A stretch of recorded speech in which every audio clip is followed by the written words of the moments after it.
జేసీ గారు ఎన్ని కామెంట్లు చేసినా కనీసం ఆయన మీద ఒక యాక్షన్ తీసుకునేటువంటి పరిస్థితి టీడీపీలో ఎవరికి లేదా? అంటే జేసీ కుటుంబం అనేది మన ఆంధ్రప్రదేశ్ రాష్ట్రంలో చాలా ప్రామినెంట్ ఉన్న కుటుంబాల్లో వాళ్ళొక కుటుంబం. అంటే తాడిపత్రిలో దాదాపుగా 30 to 40 years ఒకే కుటుంబం అక్కడ ప్రాతినిధ్యం వహించడం మనం చూసాం. అంటే జేసీ కుటుంబం ఈ రోజు కొత్తగా మాట్లాడడం ఏం కాదు. అంటే జగన్ మంచోడు అనేటువంటి ఒక చర్చ చూస్తున్నాం ఆయన మాట్లాడేది. గతంలో కూడా జేసీ దివాకర్ రెడ్డి గారు చాలా సందర్భాల్లో జగన్ మావాడు, మా రాజశేఖర్ పుత్రుడు అని మాట్లాడడం, అలాగే చంద్రబాబు నాయుడు నిత్యం ప్రెస్ మీట్లు టెలికాన్ఫరెన్స్లో ఈయనకు సమయం సరిపోతుంది, అలాగే మమ్మల్ని జన్మభూమి కమిటీలు కొంపలు ముంచినాయి. సో ఇలాంటి ఓపెన్ స్టేట్మెంట్స్ జేసీ కుటుంబం అనేక సార్లు మాట్లాడింది. సో అదే కోణంలో వాళ్ళు ఏంటంటే వాళ్ళకి ఏది అనిపిస్తే అది ఓపెన్ గా మాట్లాడడం. అలాగే 2014లో కూడా ఒక సందర్భంలో మనం చూసాం, మీకు కూడా గుర్తుంటది, మహబూబ్ నగర్ జిల్లా పాలెం బస్సు ఘటన కాలిపోయినప్పుడు ఆ రోజున్న జబ్బా ట్రావెల్స్ కి సంబంధించి వీళ్ళకి సంబంధించి కొన్ని లింక్స్ ఉన్నాయి, అది వాళ్ళే లీజ్కి ఇచ్చారన్నప్పుడు అలాంటి ఒక భావోద్వేగం ఎమోషన్ ఉన్న అంశాన్ని కూడా చాలా లైటర్ నోట్ తో మాట్లాడినటువంటి వాడు జేసీ ప్రభాకర్ రెడ్డి గారు. సో అంటే వాళ్ళు ఏ అంశాన్ని ఎలా మాట్లాడాలా, ఎమోషన్ గా మాట్లాడాలా, దాంట్లో తీవ్రత ఏంటి అనేది లేకుండా వాళ్ళకి ఏమనిపిస్తే అది మాట్లాడడం ఏదో ఒక నైజంగా మారిపోయింది ఆ కుటుంబానికి. కాబట్టి ఈ రోజు ఆ కుటుంబం ఏం మాట్లాడినా కూడా పెద్ద సీరియస్ గా తీసుకుంటారు ప్రభుత్వం కానీ ప్రతిపక్షాలని అయితే నేను అనుకోవడంలే. ఎందుకంటే గతంలో కూడా వాళ్ళ ట్రాక్ రికార్డ్ చూసినాం మనం. ఆ రోజు కిరణ్ కుమార్ రెడ్డి గారి గవర్నమెంట్ లో మీకు తెలియదు కాదు, ఆ రోజు ఎంతో మంది సజీవ దహనం అయ్యి ఆ కుటుంబాలు వచ్చి కేబీఆర్ పార్క్ దగ్గర ధర్నా చేస్తుంటే ఆ ధర్నాల పైన కూడా వీళ్ళు కామెంట్ చేసినటువంటి నేపథ్యాలు మనకు ఉన్నాయి. అంటే బస్సు కాలిపోతే మేమేం చేస్తాము, బస్సు యజమాని ఉంటారు, మేము ఎప్పుడు లీజ్కి ఇచ్చినాము, ఇన్సూరెన్స్లు ఉంటాయి కదా అన్న దూరంలో కూడా వాళ్ళ మాటలు మనం గతంలో చూసినాం. నేనేమంటానంటే ఒక బాధ్యతాయుతమైనటువంటి పదవుల్లో ఉన్నప్పుడు కొంత ఏదైనా కామెంట్ చేసేటప్పుడు అంటే మహిళల పైన కానీ కొంత భావోద్వేగమైనటువంటి అంశాల్లో కొంత భాష ముఖ్యం. సో అలాంటి భాష కూడా వాళ్ళు పరిధి దాటి మాట్లాడినటువంటి సందర్భాలు అనేకం అనేది నా భావన. రీసెంట్ గా గౌతు శిరీష గారు ఎమ్మెల్యే గారు వాళ్ళ తండ్రి గారి విగ్రహారావిష్కరణకు వైసీపీ నాయకులు వీళ్ళు కలిసి ఆ విగ్రహాన్ని ఆవిష్కరించారనే దాని మీద లోకేష్ గారు చాలా సీరియస్ అయ్యారు. బహిరంగ క్షమాపణలు లేఖలో రాసేంత వరకు ఆ ఇష్యూని తీసుకెళ్లారు. అంత స్మూత్గా వెళ్ళాల్సినటువంటి అంశాన్ని అంత హైలైట్ చేసి దాన్ని ప్రస్తావించినప్పుడు ఈయన బహిరంగంగానే ఇటు టీడీపీ వాళ్ళని వదిలిపెట్టట్లేదు, ఇటు బీజేపీ వాళ్ళని వదిలిపెట్టట్లేదు. అంత బహిరంగంగా కామెంట్లు చేస్తున్నప్పుడు కూడా కనీసం ఎవరికి మాట్లాడే ధైర్యం కూడా లేదా? అదే అంటున్నాను కదా, ఒక బలమైన కుటుంబం, ఒక బలమైన నేపథ్యం ఉన్నటువంటి వ్యక్తి కావడం వల్ల ఎవరు కూడా ధైర్యం చేయడంలే. ఆ రోజు అనంతపురం జిల్లాలో మేము 5-6 మంది ఎమ్మెల్యేలను గెలిపించుకొని వస్తాం, 2 ఎంపీలను మేము తీసుకొని వస్తాం, మా కుటుంబానికి ప్రాధాన్యత ఇవ్వాలా అనేటువంటి కొన్ని షరతులతో వాళ్ళు ఆ రోజు టీడీపీలో చేరడం జరిగింది 2014లో. సో అలాగే వాళ్ళ రాజకీయం, వాళ్ళ రిలేషన్ వాళ్ళతో కొనసాగుతుంది. ఎస్, మీరు అన్నట్టుగా ఈ రోజు ఆ రోజు చూసినా మనం గౌతు శిరీష గారు కావచ్చు, లేదా వైసీపీ నుంచి కూడా జోగి రమేష్ గారు. ఎస్, ఖచ్చితంగా ఏంది, అది ఒక కుల సంఘాలకు సంబంధించినటువంటి ఒక మీటింగ్. సో ఆ కుల సంఘాల ప్రతినిధులు ఏ పార్టీ వాళ్ళైనా కావచ్చు అటెండ్ అయినారు, తప్పేముంది అందులో, దాన్ని లైట్ తీసుకోండి, పెద్ద ఏముంది అందులో, వాళ్ళ కుల సంఘం మీటింగ్ అటెండ్ అయ్యారని ఒక స్టేట్మెంట్ ఇస్తే సరిపోయేదాన్ని దానికి రాజకీయ రంగు ములిపి అనేక పార్శ్యాలు తీసుకోవడం కూడా మనం చూసాం. అంటే ఈరోజు కుల సంఘాలు అనేటువంటి వాళ్ళు ఏముంటారు, ఎవరు చీఫ్ మినిస్టర్ అయినా వాళ్ళు ఆయనను సన్మానిస్తారు, ఎవరు మంత్రి పదవులు వచ్చినా ఆ కుల సంఘాల వాళ్ళు వాళ్ళని సన్మానిస్తారు. అంటే అర్థమైంది, ప్రతి కుల సంఘంలో అన్ని పార్టీల వాళ్ళు ఉంటారు, అందరు నాయకులు ఉంటారు. కాబట్టి మనం ఏ అంశాన్ని ఎలా చూడాలా, ఎంతవరకు చూడాలో అంతవరకే చూడాలి తప్ప పరిధి దాటి చూసినప్పుడు ఖచ్చితంగా కొన్ని ఇబ్బందులు ఉంటాయి. అట్లీస్ట్ ఖండించాలి కదా, ఖండించే ప్రయత్నం కూడా ఎవరు చేయట్లేదు. అదే అంటాను నేను, అనేది బలమైన కుటుంబం, రాజకీయంగా ఇంపార్టెన్స్ ఉన్న కుటుంబం కాబట్టి వీళ్ళకి ధైర్యం చాలడం లేదు. అదే ఒక మామూలు వాళ్ళైతే ఖచ్చితంగా అట్లీస్ట్ పవన్ కళ్యాణ్ గారు కూడా మాట్లాడట్లేదు. అదే అంటాను ఈ రోజు. అదే హోమ్ మినిస్టర్ అనిత గారి విషయంలోకి వస్తే, నేనే హోమ్ మినిస్ట్రీ తీసుకుంటే నేనేంటో చూపిస్తాను, మీరు చేత కాకపోతే తప్పుకోండి, లా అండ్ ఆర్డర్ పోయింది, ఇలాంటి కామెంట్లు చాలా బహిరంగంగానే చేసి ఇప్పుడు వాళ్ళు ఒక స్టేట్మెంట్ ఇవ్వచ్చు. ఈరోజు ఐ థింక్ సో ఆరోగ్య శాఖ మంత్రి సత్యకుమార్ గారేమో మాట్లాడినట్టున్నారు, అంటే కొంత భాష అదుపులో ఉండాలా, ఇలాంటి కామెంట్స్ మంచిది కాదని. తర్వాత బీజేపీ అధికార ప్రతినిధి అక్కడక్కడ కొందరు మాట్లాడుతున్నారు, కానీ టీడీపీ కానీ జనసేన కానీ స్పందించడం లేదు.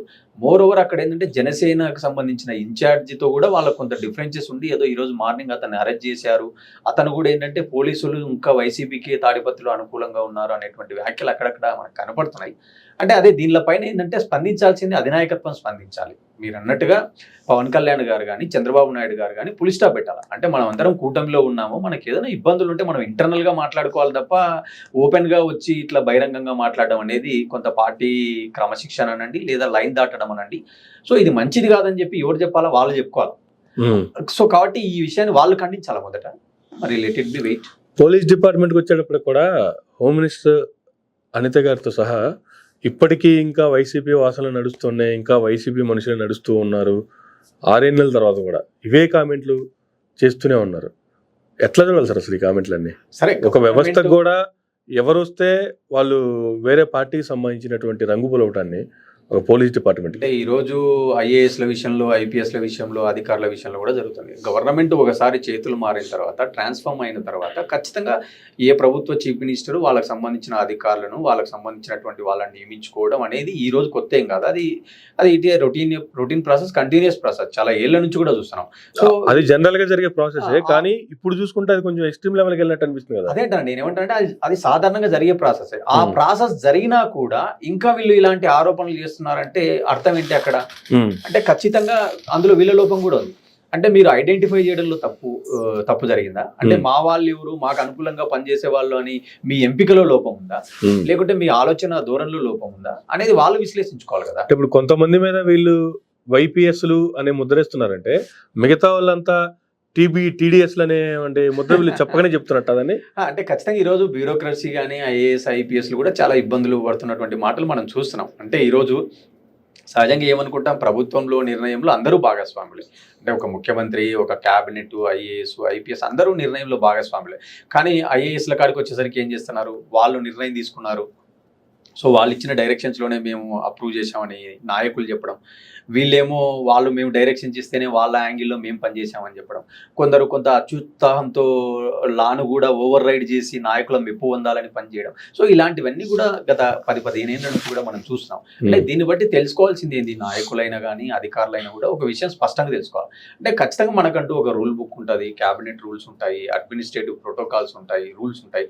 సో మనం రూల్స్ అమ్మడి పోయినప్పుడు మనకు ఇబ్బందులు ఉండవు తప్ప, రూల్స్ అతిక్రమించిపోయినప్పుడు ఏదో ఒక రోజు మనం తగిన మూల్యం చెల్లించాల్సిందే అనేటువంటిది మనకు గతంలో జరిగిన కొన్ని ఇన్సిడెంట్ చెప్తున్నాయి. కాబట్టి సో అధికారులైనా నాయకులైనా కూడా ఖచ్చితంగా రూల్ బుక్ అమ్మడి పోవాలి తప్ప, రూల్ బుక్ దాటితే ఖచ్చితంగా ఏదో ఒక రోజు మనకు అలిగేషన్స్ వస్తాయి, లేదా కేసులు వేస్తారు, ఖచ్చితంగా ఇబ్బందులు ఉంటాయి. ఈ రోజు మనం తెలంగాణలో చూస్తున్నాం, ఏం చూస్తున్నాం, ఈరోజు కేటీఆర్ గారి కార్ రేస్ కు సంబంధించి తెలంగాణలో అలిగేషన్స్ వస్తున్నాయి. అక్కడ స్వయాన దానకిషోర్ అయినటువంటి మున్సిపల్ శాఖ కార్యదర్శి గారే కంప్లైంట్ ఇవ్వడం జరిగింది. అంటే రూల్స్ కు అగెనెస్ట్ గా ఆయన కొంత డబ్బును ఫారిన్ కి బదిలీ చేశారు. సో 10 కోట్ల లోపు ఉంటే ఆయన బదిలీ చేయొచ్చు, కానీ 10 కోట్ల పైన అమౌంట్ బదిలీ చేస్తే ఖచ్చితంగా క్యాబినెట్ అప్రూవ్ ఉండాలా, ఫైనాన్స్ ఆర్థిక శాఖ అప్రూవల్ ఉండాలా అనేటువంటి రూల్స్ ఉంటాయి.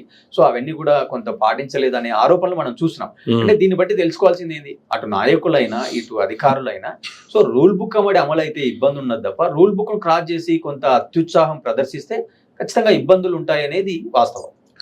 కానీ రాష్ట్రంలో ఎవరు మాట్లాడినా, ఎక్కడికి వచ్చినా తిరిగి గతంలో జగన్మోహన్ రెడ్డి ఇలా చేయటం వల్లే ఇది జరుగుతుంది అనేటువంటిది కొత్తగా అధికారంలోకి వచ్చిన తర్వాత ఒక 1 month 2 months చెప్పుకున్నారు అంటే గతంలో వాళ్ళ మీద నెట్టారు అంటే ఒక అర్థం ఉంది నెట్టడానికి కూడా. పోయినంతకాలం ఏ డిపార్ట్మెంట్కి పోయినా ప్రతిదీ జగన్మోహన్ రెడ్డి మీద నెట్టే ప్రయత్నం జరుగుతుంది. అదే నేను అంటున్నాను కదా, ఇందాక చెప్పినట్టుగా ఒక 6 నెలలు చెప్పగలరు, ఒక 1 year చెప్పగలరు ఈ మాట, తర్వాత చెప్పలేరు కదా. ప్రజలు ఏమనుకుంటారు, ఆల్రెడీ వాళ్ళకి సున్నం పెట్టినారు ప్రజలు, మీరు అధికారంలోకి వచ్చి 1 year 1.5 year అవుతుంది, మళ్ళీ మీరు అదే పాట పాడుతున్నారు అంటే మీ అనుభవం ఏం చేసింది, మీ యొక్క పరిపాలన ఏం నేర్చుకున్నారు అనేటువంటి ప్రశ్నలు రేపు ఖచ్చితంగా ఉత్పన్నమవుతాయి. ఈ 6 నెలల పాటు వాళ్ళు మాట్లాడచ్చు, ఇదే పాట ఇంకొక 6 నెలలు కొనసాగించవచ్చు, అందులో పెద్ద ఆశ్చర్యం ఏం లేదు కూడా. కాకపోతే ఏంటంటే ఎక్కువ రోజులు కొనసాగించలేరు, ఖచ్చితంగా వాళ్ళకు ఛాలెంజెస్ ఉన్నాయి, బడ్జెట్ కన్స్ట్రెంట్స్ ఉన్నాయి, వాళ్ళు ఇచ్చినటువంటి హామీలు చాలా అమలుకు సాధ్యం కాని హామీలు ఉన్నాయి. సో వాళ్ళు అమలు చేసినా రేపు చాలా ఫిల్టర్స్ పెట్టేటువంటి అవకాశాలు ఉంటాయి. అంటే ఏదో తూతూ మంత్రంగా కొన్ని పథకాలు అమలు చేసి, మాకు ప్రజలు ఇచ్చింది 5 ఏళ్ళు కదా, 5 ఏళ్ల లోపం మేము అన్ని అమలు చేస్తాము, ఈ రోజే మేము అమలు చేయలేము సో అనేటువంటి ఒక ధోరణి, ఒక స్టాండ్ కూడా వాళ్ళు రాబోయేటువంటి రోజుల్లో తీసుకుంటారు. ఎందుకు ఈ మాట అనాల్సి వస్తుందంటే అక్కడ ఇచ్చిన హామీలు చాలా బలంగా ఉన్నాయి. ఒక సైడ్ ఈ రోజు ప్రభుత్వ ఉద్యోగులు, రీసెంట్ గా మనం 2-3 రోజుల కింద, మీకు సమాచారం ఉందో లేదో నాకు సమాచారం ఉంది, ప్రభుత్వ ఉద్యోగుల్లో కూడా చాలా అసంతృప్తి స్టార్ట్ అయింది. డిఏల అంశాలలో మాకు చాలా ఇవ్వడం లేదు, కేవలం కొన్ని డిపార్ట్మెంట్లకు ఉన్నత స్థాయి అధికారులకేమో పాస్ చేసుకున్నారు, మాకు మాత్రం ఇవ్వడం లేదు అనేటువంటి ఆరోపణలు, చర్చలు ఉద్యోగ సంఘాలలో కనబడుతున్నాయి. సో ఇలాంటివన్నీ కూడా రేపు పొద్దున వెయిట్ చేసేటువంటి ధోరణి ఉంటుంది సహజంగా. ఒక 6 నెలలు 1 year చాలా ఎక్కువ రోజులు ఎవరు కూడా వెయిట్ చేయలేరు కదా. సో ఆ రోజు ఖచ్చితంగా బయటపడాల్సిందే, బర్న్ అవ్వాల్సిందే. కానీ ఇప్పుడు ప్రస్తుత పరిస్థితులు చూసుకుంటే ఏ విషయానికి తీసుకొచ్చి ఏ విషయానికి లింక్ ఇచ్చిన వాడు ఇలాగే చూస్తే, గతంలో పరిస్థితులు ఇలా ఉన్నాయి కాబట్టే వైసీపీకి 11 సీట్లు ఇచ్చి మీకు 164 సీట్లు ఇస్తే ఇంకా మీరు కంటిన్యూగా వైసీపీ మీద గతంలో ఏవైతే ప్రతిపక్షంలో ఉండి ఆరోపణలు చేశారో ఇప్పుడు అధికారంలో నుండి కూడా అవే ఆరోపణలు చేస్తున్నారు అనేటువంటిది ప్రజలు రియలైజేషన్ అయిపోయి వాళ్ళు బయటకు వస్తున్నటువంటి పరిస్థితులు చూస్తున్నాము. రీసెంట్గా పవర్ బిల్లుస్ మీద రాష్ట్ర వ్యాప్తంగా ధర్నా చేసినప్పుడు దాదాపుగా వైఎస్ఆర్సీపీకి సపోర్ట్ చేసిన 40 మెంబర్స్ పర్సెంట్ ఏదైతే ఉందో అందరూ రోడ్ల మీదకి వచ్చినట్టే కనిపించింది పరిస్థితి. అదే నేను ఏమంటాను అంటే ఈరోజు రాజకీయాలలో కొంత సీట్స్ ఒకరికి ఎక్కువ ఒకరికి తక్కువ అనేది చాలా సహజం. కానీ ఇక్కడ ఓట్ పర్సెంటేజ్ ఓటర్ యొక్క టర్న్అవుట్ ఎంత ఉంది, వాళ్ళకు ఎంత శాతం మేర వాళ్ళకు పోల్ అయింది అనేది చాలా ముఖ్యం. ఈరోజు వైసీపీ దాదాపుగా 40% హోల్డింగ్తో స్ట్రాంగ్ హోల్డింగ్తో ఉన్నటువంటి పార్టీ. సో ఖచ్చితంగా వాళ్ళు క్యాడర్ను కొద్ది రోజులు ఎలాగో ఓడిపోయినారు కాబట్టి కొంత నిరుత్సాహంలో ఉంటారు. మళ్ళీ ఒక 6 నెలలకు ఒక 1 yearకో వాళ్ళు రివైవ్ అవుతారు. మళ్ళీ పార్టీ నాయకుడు ప్రజల్లోకి క్షేత్రస్థాయిలోకి పోయేటువంటి కార్యక్రమాలు తీసుకుంటారు. రేపు అంటున్నారు ఏదో సంక్రాంతి తర్వాత డైరెక్ట్ గా ప్రజావాణి ప్రజలతో కలవడం ఇలాంటివన్నీ స్టార్ట్ చేయబోతున్నారని. సో మళ్ళీ కొంత యాక్సలరేట్ అయినప్పుడు ఆటోమేటిక్ గా ప్రభుత్వం పైన ఒత్తిడి పెరుగుతుంది.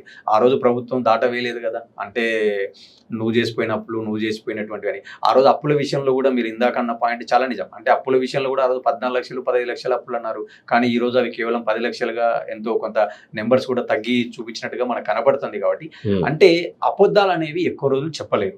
సో కేవలం కొద్ది రోజులు ఆ అబద్ధాలు చెప్పి మనం పబ్బం అయితే గడపచ్చు కానీ ఎక్కువ రోజులు కొనసాగించలేరు కదా. మీరు మళ్ళీ మీ యొక్క సుదీర్ఘ అనుభవంలో అమలుకు సాధ్యం కాదని తెలిసి కూడా మీరు ఎందుకు అప్పులు ఇచ్చారు? ఆల్రెడీ చంద్రబాబు నాయుడు గారి విషయం ఇసుక పాలసీలోనే మనం తీసుకున్నాం.